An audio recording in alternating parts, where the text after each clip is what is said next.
doorway to nightmare.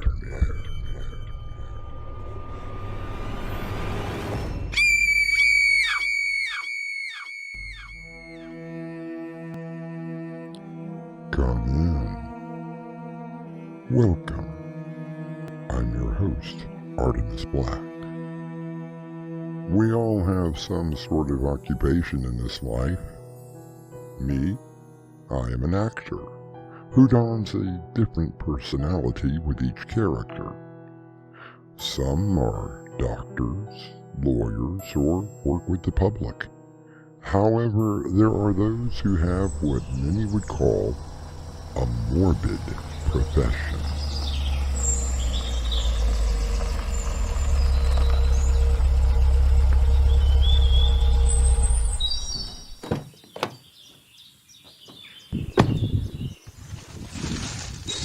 Mr. Parker? You must be Mr. Cullen. Yes, sir. That I am. So happy to finally meet you. They told me that you were going to show me to my, office. Oh, yes, sir. Just up this way. So you're the caretaker here? Yes, sir. Been making sure our guests have a beautiful place to rest in for almost 30 years now. Long time. What does your family think about it? Oh, sir, I don't really have a family. My wife passed away 5 years ago. We never had any children, so it's only me. Well, you could always meet someone else. There was never a better woman than my Polly. I'm sorry. I didn't mean to pry. No apology necessary, sir. Well, here we are.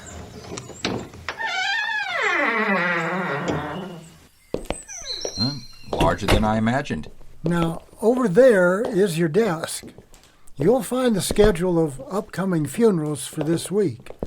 Filing cabinet over there, and then, of course, there is the map. Map? Yes, the map. It shows all of the plots in the cemetery. What are these pins for? Well, sir, the white ones designate empty and unsold plots. The black ones mean that a guest is currently occupying that one. Guests? Oh, yes, sir. I call our residents guests. Eventually, depending on your religious beliefs, we may just come back someday. I see. What about these green pins? Oh, those tell us which plots have been sold in advance. You'll find the owner's information in the filing cabinet. It's not all on a computer? Well, our previous manager was beginning to do just that, but I suppose you know what happened to Mr. Evans. No, I haven't heard. Oh, well, he was the last cemetery manager. He lost his wife and son in a car accident last year, and he sort of, well, I guess you'd say, lost it. What did he do? Now, I don't like to speak ill of the dead, but he was getting more melancholy lately. He even started living here. Here? At the cemetery? Yes, sir. Through that door was a storeroom.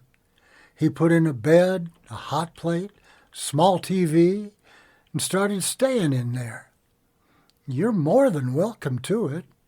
He had no other family, and I didn't get around to getting rid of this stuff. Oh, I think I'll be quite happy living with my wife in our apartment. Yes, sir. Well, if you need anything else... What happened to Mr. Evans? Oh, that.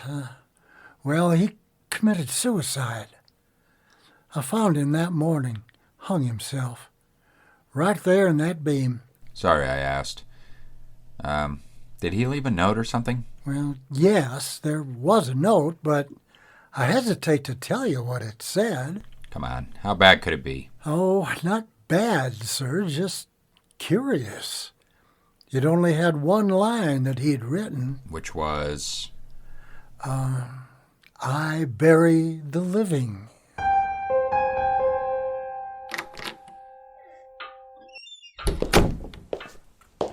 You're home late. I left dinner in the oven for you. I'm not feeling very hungry. Hard first day? Not so much hard, just tedious. How much do you have to do at that job? Miriam, you know it was the only job I could get. After what happened in New York. Which wasn't your fault, and you know that. Besides, you will get your law license back eventually.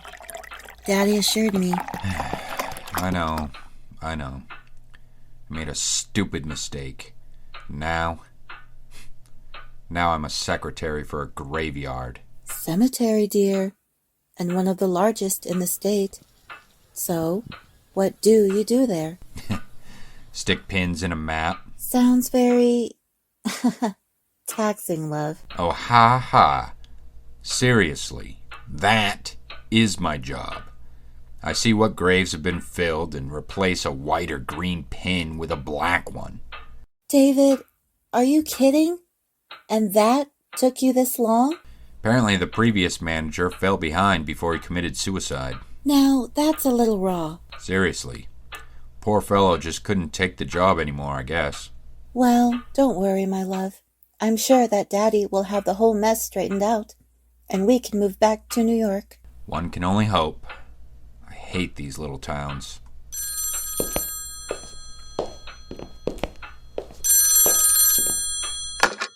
Hello? Mr. Parker? It's Cullen. Yes, Mr. Cullen. What can I do for you? Well, sir, it's kind of strange. It's about the map. What about the map? I know that you were trying to catch up on the pins, but I think you made a mistake. You took out a green pin and put in a black one. So what? Just change it out. Well, sir, you see, that's the strange part. See, the pin was on a Mr. Ralph Buckley. He paid for the plot about a year ago.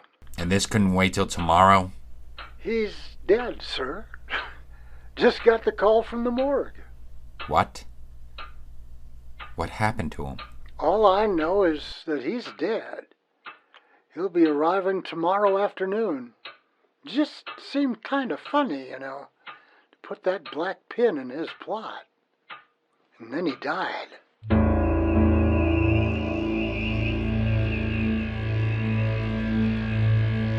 Coincidence? Probably. Or could it be something more sinister? After all, we deal in the more frightening aspects of life and death. I'll be back shortly with Act 2.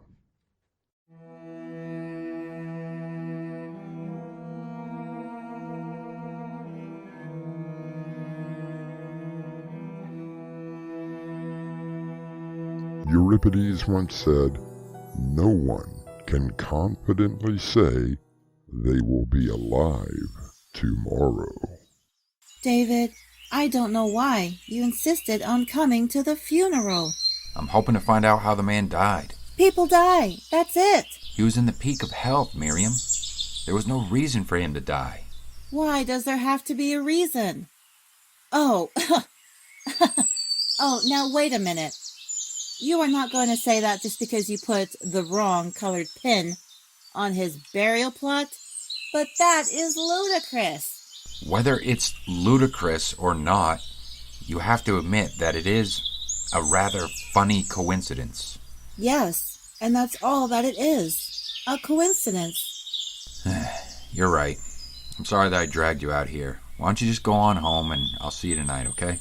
Honey, it's going to be all right. Just don't think about it. I'll see you tonight.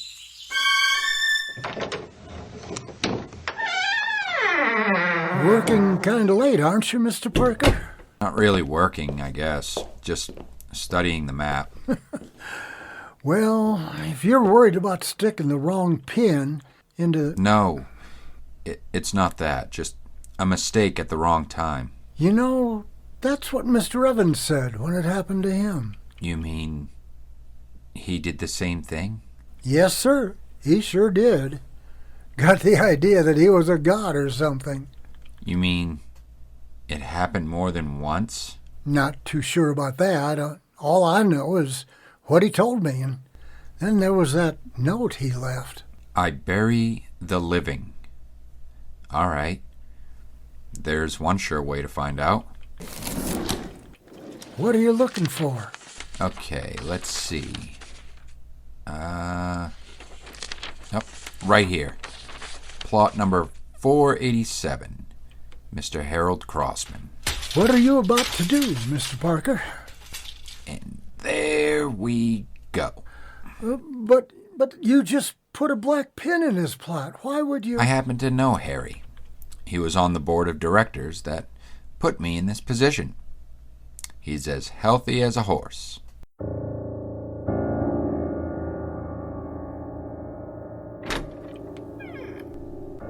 Oh, David, I was worried. Where have you been? I've been driving around. But it's after midnight. I'm sorry, Miriam. I really am. Harold Crossman is dead. Who is Harold Crossman? You remember. The one who hired me for this job. What do you mean he's dead? I just wanted to be sure. Oh, David, darling, what is going on? I took out a green pin on Harry's plot and put in a black one. And now he's dead. Just another coincidence. That's all. 2 within 2 days? I don't think so. David, you're in a state. You don't know the half of it. You mean there is more? Mr. Cullen told me that as part of my job, both you and I have plots in the cemetery. Now, that's just morbid. Miriam, I put a black pin in my plot. Good morning, Mr. Parker. Good morning, Mr. Cullen. And how are you on this wonderful day? You're in a cheery mood, considering. Well, yes, I am. It's a beautiful day. Great to be alive. Wait a minute. You don't know, do you? Know what? Where's your wife, Mr. Parker?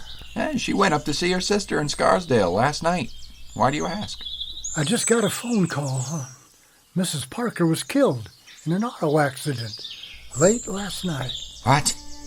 That's impossible. I mean, the highway patrol would have called me. They tried, but they said there was no answer at your house, and you weren't home. Oh, my God. The map. That's what I've been trying to tell you. You put a black pin in Mrs. Parker's plot last night, not yours. No, that's impossible. Exactly where were you last night, Mr. Parker? Why is that any of your business? You sure you didn't maybe follow your wife and then kill her?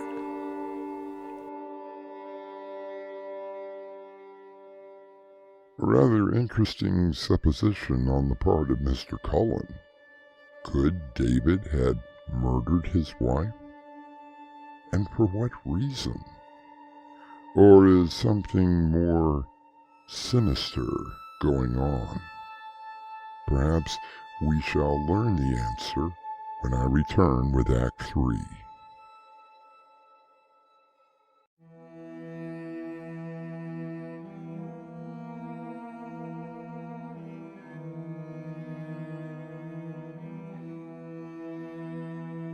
Francis Bacon once said, "Men fear death as children fear the dark, and as that natural fear in children is increased by tales, so is the other."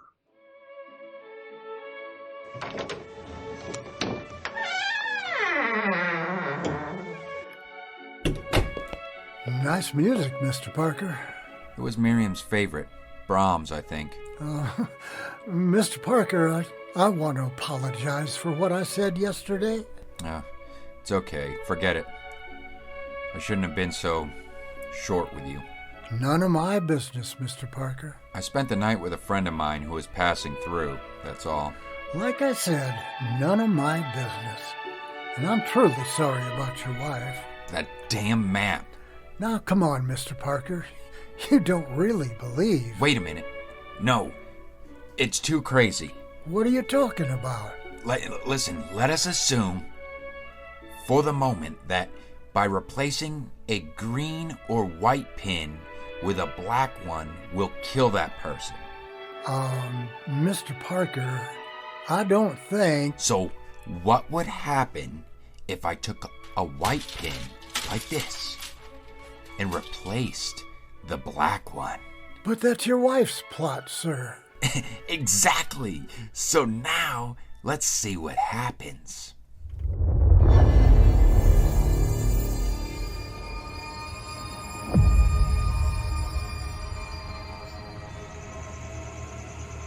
What are we doing out here in the cemetery at night?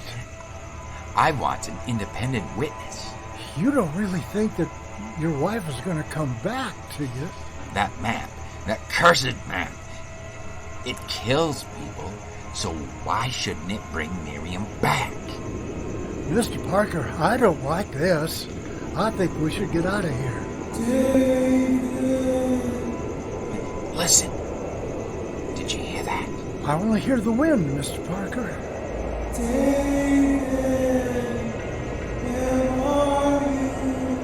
Over here. Who are you talking to? Don't you hear her? She's coming. Mr. Parker, your wife was killed in an auto accident. I talked with the sheriff. Mr. Parker, she was burned to death. Don't you hear her? She's coming.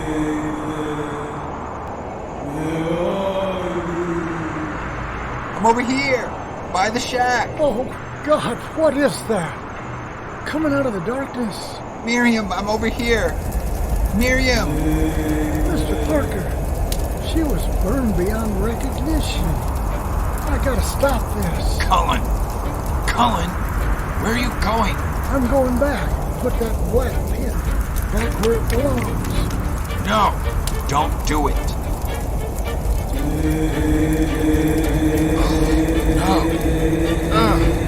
No.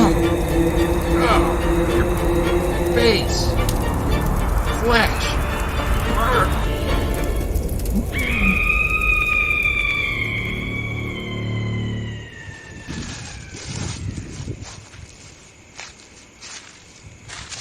It's all right now, Mr. Parker. I put the black pin back. Everything's all right now.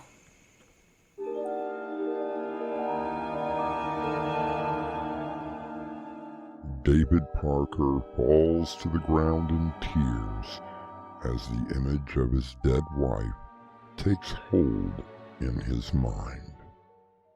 I'll be back with a final word shortly.